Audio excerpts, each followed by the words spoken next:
Bueno, acá estamos con más un TRIPPIN'BLUE y esos invitados que siempre vienen en todas las ediciones. ¿Cómo estás, Mauricio? ¿Todo bien? Muy bien, Ana. ¿Y vos? ¿Cómo estás? Un placer tenerte acá otra vez.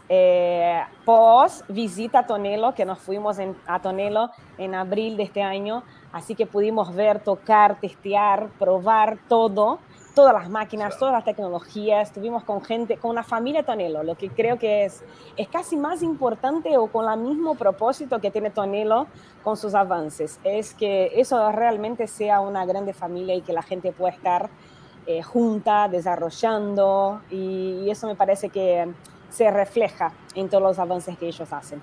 Así que no te voy a tomar demasiado tiempo. Gracias por estar acá nuevamente y gracias por esa sorpresa de presentación, porque va cada vez mejorando las presentaciones de Tonello. Así que muchas gracias. Gracias a vos, Ana.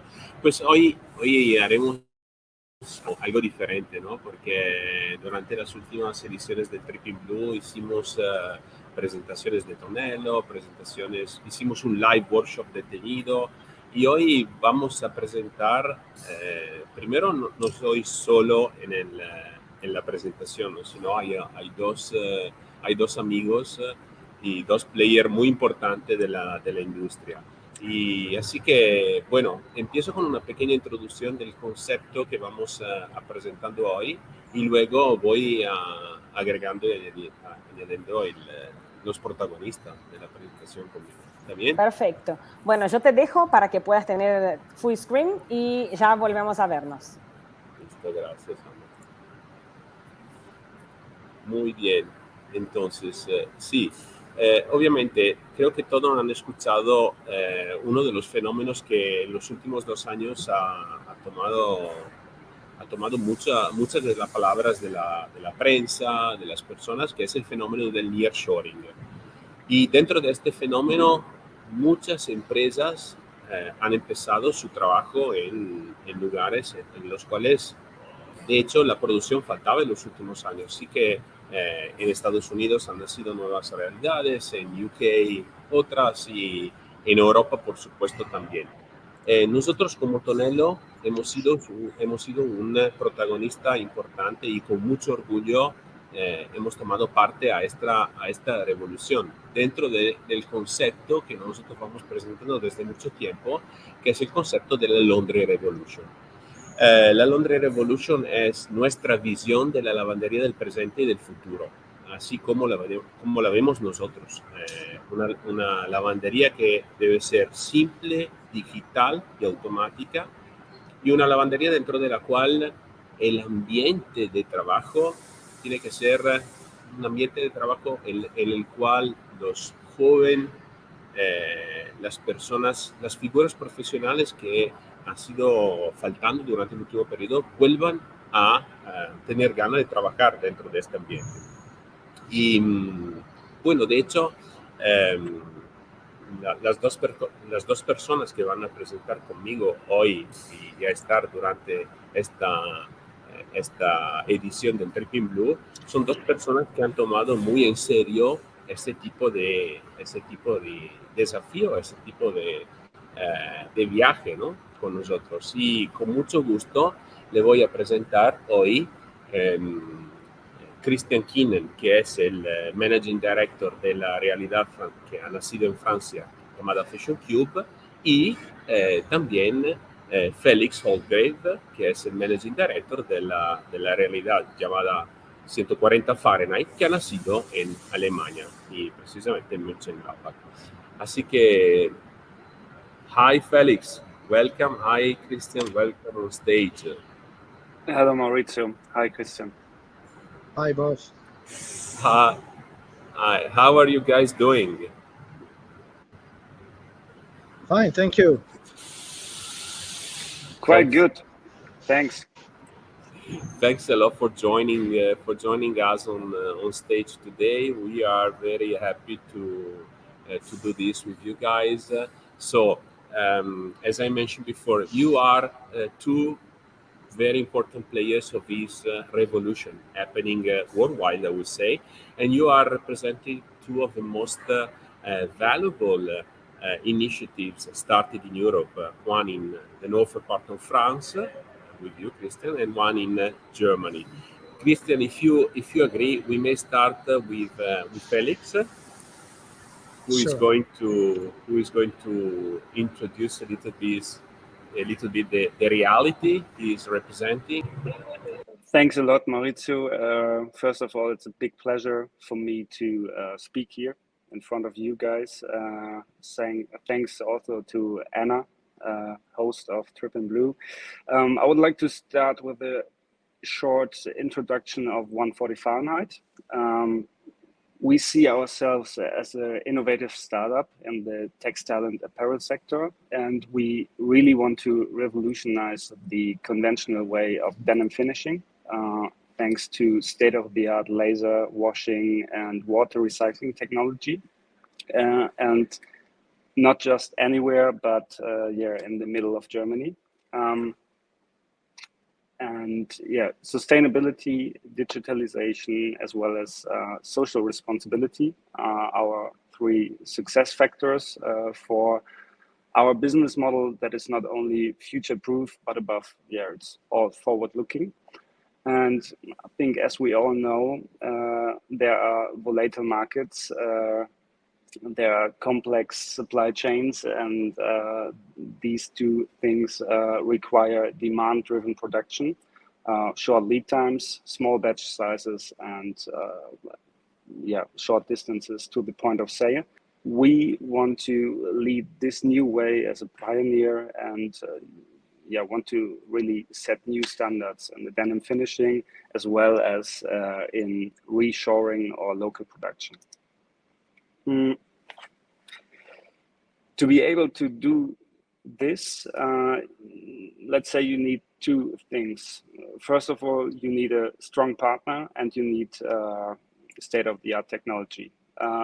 We are lucky that we have Tonello on our side, as we are fully equipped by Tonello's all-in-one system.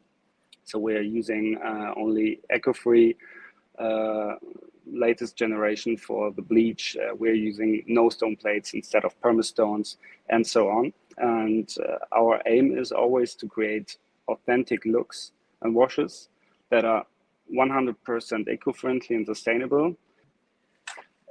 And here you can see what we are doing. You see this super nice authentic wash. We have this vintage look with all the abrasion whiskers, and we have this authentic stone wash look, and we have you can just see it, but we have an amazing look and feel.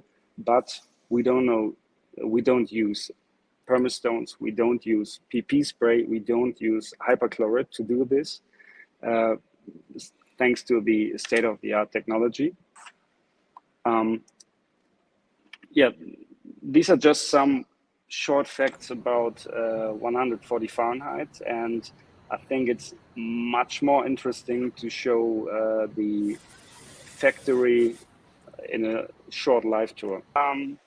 As I told you, we are fully equipped by Tonello.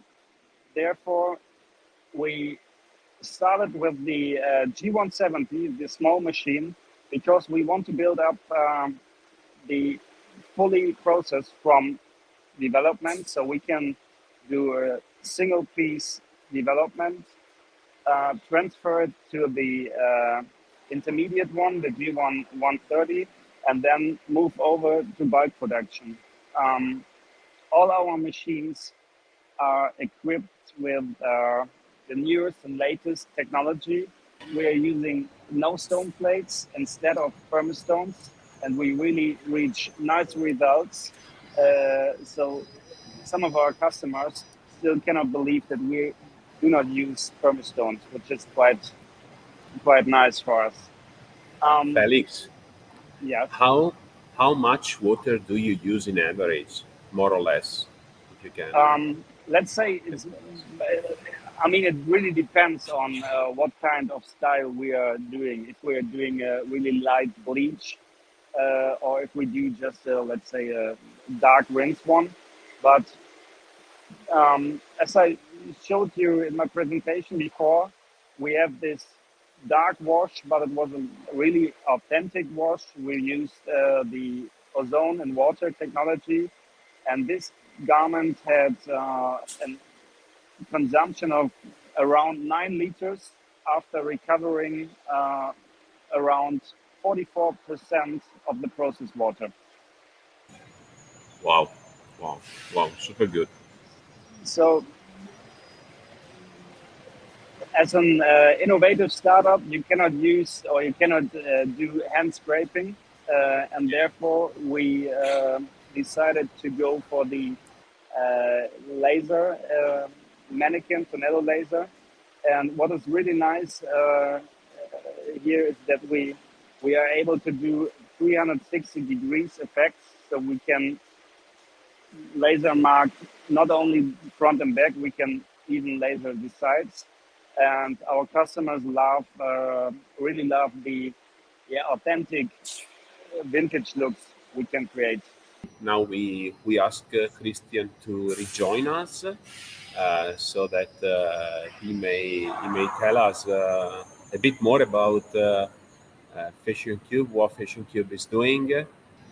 So, first of all, thank you for asking me to join that meeting. That's my pleasure to be there. Some few words about Fashion Cube. I'm not the managing director of Fashion Cube. I'm the managing director of the Fashion Cube Denim Center, which is the factory issued from the Fashion Cube ecosystem, where we had 6 brands such as Jules, Pimpy, Orsay, that are French brands, mostly French brands, or German brands as Orsay. And the reason why we decided to create the Fashion Cube Denim Center was first to reduce our environmental impacts. This is for sure something that we are targeting, to be able to work in a transparent manner also. And the key purpose of the Fashion Cube Denim Center is to make the made in France product affordable for the mass market, while they are produced respecting the environment and the humans that are working in our factory. That's the key point for us. Then we can add other good reasons to proceed to the factory. One of them, which is quite obvious now, is to reduce our dependency to the abroad countries, reduce our dependency to the energy cost and so on. As Felix said, our factory is also running with renewable energies, electricity, gas, that are coming from a renewable resource. We are using the rainwater for mostly for the washroom, not for the process. And thanks to the technology we have from you, Maurizio, we are able to reduce the environmental impact of the washing by using the laser, by using the J1420. We have not that much equipment as Felix shown. We have only the laser table, we have the J1420, and we have the dryer, because we are starting from zero. So we want to train the people to learn and a new job. In fact, it was not our job to produce garments. So we are learning a lot of things, maybe too much things in a short period. Step by step. Yeah. And mistake after mistakes. every mistake helps us to move forward. We started the operation latest than 140 Fahrenheit. We started the operation in June 22, and we have right now 45 teammates, out of which 38 are directly on the production floor. Our customers, the first one is Jules, which is one of our brands. So we have the same shareholder than Jules. We will then work for Auchan, who has got also the same shareholder than us. Decathlon, I guess Decathlon is quite well known worldwide. For sure. Piabi also, who is a big brand. And all these have the same shareholder than us. Every day I receive phone calls from other companies that are willing to produce in France. So we believe that the future is to promote more and more the onshoring, and we need to work together to make this onshoring more and more affordable for the mass market. So that's a real key point for us. Is that so you can see all the production floor that we have there. We have 2,500 square meters, where we have both the washing, the sewing, the cutting, and the finishing part. You too have a beautiful space. So I have a few pictures that you allow us to take during the last trip of ours, so we can see very well again the environment that you created. I think that I don't know if you agree, Christian, but one of the most important challenge we have with this reshoring, nearshoring. I don't know how we would like to talk. Onshoring, I would say onshoring. Onshoring. So that's great. I think that one of the most important challenges is to create the right environment for people to work, for people to connect, for people to create, because this is very important. We have to make the effort to rethink the way we are producing denims. If we want to make a cut and paste from what is existing in Asian countries, and that we would like to paste it in France, that would be a nightmare, because this is not the way to make the made in France affordable. So we need to rethink how to use automates, how to use robots, how to rethink the way we are producing a pair of jeans. Yeah, still in a very pragmatic way, because again, the laundry environment is not facilitating to employ robots and so on. So we have to be pragmatic. We have to look forward for sure, but again, in a way that makes sense, right? We need to care about the ROI of this kind of ideas, and the ROI should not be only in euros. It should be also in environmental impact or on human impact. Exactly. So we may ask Felix to step back on stage with us, and I have a couple of questions for you both.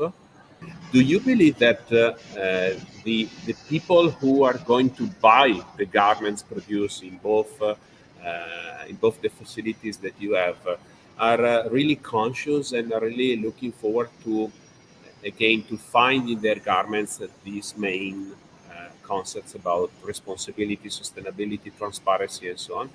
Well, I'm questioning myself about, should we have customers that are educated to this environmental impact, or should we make this because we have to make this, and not only because the customers are willing to get that. My dream is that this is not a question anymore, and that buying locally products that are produced locally is not a choice from the customer. It's just normal.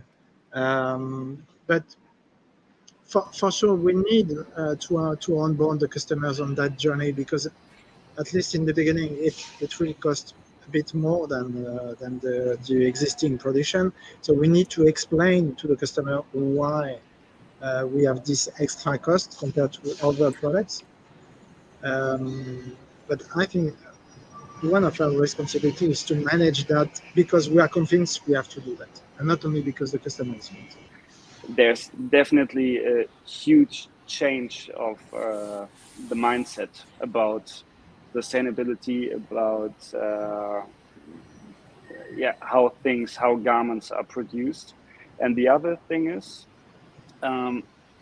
what I directly get from visitors when they come here to see the facility, and doesn't matter if they are students or mid-agers or they are retired, the feedback is always the same. It's like, okay, wow, this is so impressive, and I like two things you're doing here. The first thing is I really didn't know how many steps there are involved in doing a garment, doing a jeans or denim. And the other part is to say, okay, wow, I didn't know that there are, in the conventional way, there are so many steps, really, yeah, let's call them dirty, like using permastones, using huge amounts of water, using chemicals, which are maybe not that eco-friendly. And the feedback is just, okay, this is really important. We have to talk about. So the good point, and then maybe we close, is that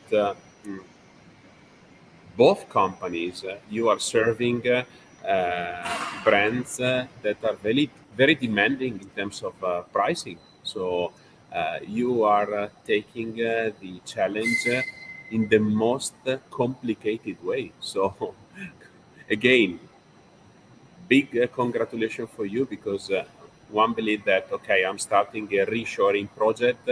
I produce for luxury brands, so I may have the margins to do so, but this is not the point. So again, an additional challenge for you guys, and another mission accomplished. That's very true, Maurizio. May I add that luxury brands are quite good, but if we want to have an impact on the environment, we should care about the mass market, and this is where the key environmental impact is. So that's why we are targeting to make this local production affordable for the local market, because thanks to our quantities, we are able to imagine things that small brands cannot imagine and cannot afford to have. So this is the role we have to play on the market. Okay, so guys, once again, I really thank you for the time you dedicated us for this event. I'm sure that all the people in South America will enjoy a lot what you explain us, the project you guys have, the future which is coming, what is coming next. So thank you so much. Merci beaucoup and danke. Very good. Thanks, Maurizio. Pleasure to be here. Thanks, Maurizio. Yeah, it was a real pleasure to be with all you guys.